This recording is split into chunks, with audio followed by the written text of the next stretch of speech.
And let me make a prediction. Because the ANC doesn't know what it stands for anymore, because it can't revert to principles, because it hasn't got any, believe me, in my lifetime, I will see that party die too. But believe me, no one would ever have said in their wildest dreams that within my lifetime, the National Party would be gone. Could the new political partnership between South Africa's ANC and DA be the solution to our country's woes? Or is it a ticking time bomb waiting to explode? Today we dive deep into the heart of South Africa's political landscape to find out. I'm all for a romantic situation of black and white together and what I feel like PJ Powers there with Sifi someone. You know, there's an answer, we'll find a way. I'm all for that. But practically, how is this going to work? And we was in this movie again, because you remember Bantu Holomisa and Rolf Meyer. Bantu Holomisa is a 20-year-old long dictator there in the UDM, tin pot dictator there. And then Rolf Meyer is maybe is a grainy analyst there. Now, apparently he's won't be on TV talking a lot about GNU and whatever. It fell apart because you need more than just romance of black and white to change the lives of people. And it's sad that black parties couldn't just get it together and say, hey guys, it's been 30 years, we don't have the land, we don't have the economy, we don't have anything next to our names. Let's pull together. No. Hey, where blacks can gather, it's going to be terrible. Hey, they're going to steal. Hey, stop it. The markets will be very angry. Hey, the cold front will come from the markets. Hey, it's sad. It's sad that we are underlining with a red, big, fat pen that's Tarisamu Sutukile. You must bring a white person there, then maybe there'll be order. We must talk about these things. Don't tell me to be romantic overnight here and say, oh, let's use black and white together. The DA hates anything that has to do with transforming this economy so that it can benefit blacks. They want to give black people vouchers. But it's a voucher. No, you're having too many BE deals. Stop. You're going too rich. Good luck to the ANC to make that, to unscramble that egg. Abuleti Biko are a black man, you are on your own. Welcome to Inkari. It's time, where we break down the most pressing issues facing our nation. I'm your host, Kondos. Today we are exploring the controversial alliance between the African National Congress and the Democratic Alliance. Is this coalition a strategic masterstroke or a recipe for disaster? Let's find out. First, let's understand the backdrop. The ANC, historically the Party of Liberation, has seen its dominance wane. The DA, known for its liberal policies, has gained traction. Together they have formed an unexpected alliance to address our nation's challenges. But why? One primary goal of this partnership is to stabilize the economy. The DA brings a reputation for good governance and economic prudence. This alliance aims to attract investors and boost growth. But will it really address the systemic issues of inequality and poverty? Critics argue that this partnership might prioritize business interests over the needs of the majority. The wealth gap between the rich whites and the poor blacks remains vast. Could this alliance exacerbate those divisions? And what about the EFF's exclusion from this coalition? Julius Malema and the EFF have chosen to remain outside this coalition, positioning themselves as the true voice of the marginalized. Their radical policies resonate with many who feel left behind.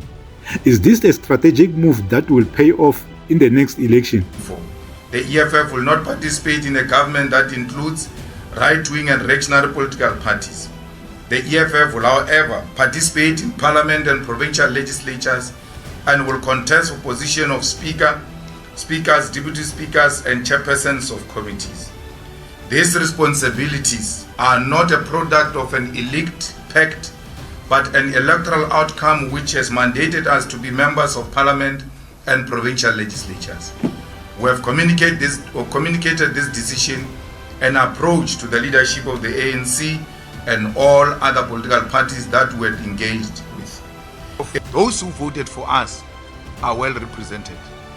From now onwards, when you say there is a racist at our work, we check the historical tweeting of yours. If you have been tweeting ANC-DA, go and fight with those white people alone. We are now representing our own people who have been supporting us. Skatel manje. Skatel. We are with our people. We are now choosing people who are choosing the EFF.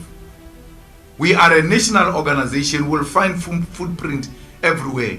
But we're not going to have, for instance, over-representation of people of KwaZulu-Natal in this parliament when they've not given us anything. They will get what is proportionate to what they gave us in these elections. And that applies to everyone. So we need to make sure that we all, if we need the assistance of the EFF, let's vote for the EFF. After the election, someone sends me a video of a community drinking water from a well. A well is like a hole. So they take water with a cup, put in a bucket. They say, no, can you do borehole for these people? Then I said, that's fine, we'll do a borehole. Send me the VD results of that voting station. And then they said, ANC, so why are you sending me this? Go where you voted. You don't know where you voted. Why are you coming to me? So when a water comes from a well, it tells you that there's too much water underground. Even when you drill a borehole, you are not going to struggle. Yet an ANC councillor does not drill a borehole. The ANC municipality does not drill a borehole. The ANC government does not drill a borehole. The EFF must go and drill a borehole. No, we now know the VDs that have voted for the EFF, and those are the people who are going to service. It doesn't mean we can't grow our base into the other constituencies, but as a party, you need to have your priorities right. Otherwise, you are going to undermine your growth. You are going to invest your resources where there are no dividends. We need dividends now. What we have now is the ANC approaching parties individually. Now they've created an impression to the citizens that they want everyone, all parties to be involved. But what they are doing practically is that they are having a coalition with their own parties, which they've included, and the deals they've already included. I'm sure you'll recall that during the week, Tony Leon of the DA did allude that the discussions with the ANC are in the final stages. Whereas with the parties that are in this table, they are not even in the final stages because they were not included in terms of bringing those documents that are basically the guidelines as to what are the modalities of the GNU. So we thought as these parties, let us come speak to the nation, advise the nation that the ANC is misleading the nation when it's saying it is a GNU. It is not a government of national unity, because if it's a government of national unity, all parties would have been equally consulted. There would have been equal understanding to all of the parties. What we see is that it is a coalition with certain parties, but under the disguise of a GNU, and the other parties which do not agree with some of the programs or some of the suggestions by the ANC have been excluded. So that is why we thought we need to speak to the nation. This morning, the ANC sent the guideline document to Al-Jama individually, and other parties which were part of the initial discussions with the ANC have never received that particular document. Again, which clearly shows that the intention of the ANC, it is not to have a GNU that is inclusive of all 18 political parties, but it is their intention is to get into a coalition with their preferred coalition partners. So I think we can just give it to the leaders to also state from their point of view. Otherwise, the intention of this media briefing, it is to just make the South African citizens know there is no GNU in our country. We've got a coalition of the party that got 40% with their preferred coalition partners. Thank you. The future of this ANC-DA partnership is uncertain. Will it succeed in fostering stability and inclusive growth? Or will it backfire, leading to greater unrest? The stakes are very high, and the implications are profound for every South African.